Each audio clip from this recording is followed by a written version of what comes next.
Enjoy 1% merchant commission when you accept Lanka Pay cards. Contact these banks today. President Ranil Wickremesinghe was welcomed by Commander of the Army, Lieutenant General Wikum Lienage, when he made his first formal visit to the Army headquarters. The head of state was saluted in a drive-past guard turnout, and troops presented arms and saluted President Ranil Wickremesinghe after he reviewed the Guard of Honour. The Prime Minister, Speaker of Parliament, Ministry of Public Security and the Defence Secretary were also present, along with President's Chief of Staff, Sagala Ratnayaka. President Ranil Wickremesinghe gave away certificates of appreciation to the troops of the army who defended the parliament.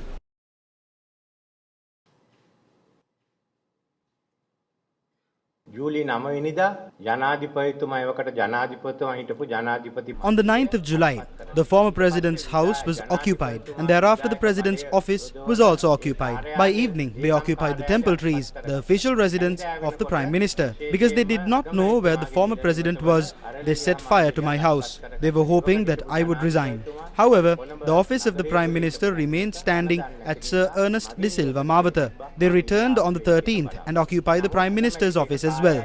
There was no office for the executive to function. That was in the morning, and in the afternoon, everything changed. Groups wanted to surround the parliament. These were violent groups. If the executive cannot function, and if parliament was also occupied, then the legislature cannot function as well. If the legislature cannot function, then a government cannot function as well. It would be easy for one to surround a court and stop the judicial process. It is not like other two establishments. If parliament was lost, then comes a bigger problem.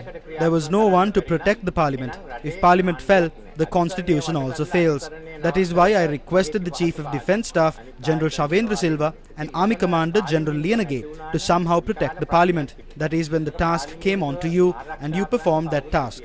The protesters were dispersed. There was no need to shoot at anyone, and that is an important matter. I praise you all for that, and I thank you.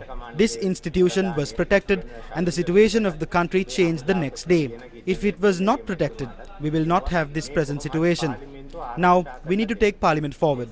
That cannot be done by the Air Mobile Brigade. That can only be done by the MPs who win the mandate of the people. You have completed the first stage. Now MPs must protect Parliament functions to bring everyone together to solve the issues. We are hoping to bring a new constitution. We hope to bring new parliamentary reforms. We are in talks to form an all-party government. You must perform your duty, and the 225 MPs must also perform their duty. I request the Speaker and the Prime Minister to remind the Parliament of this fact.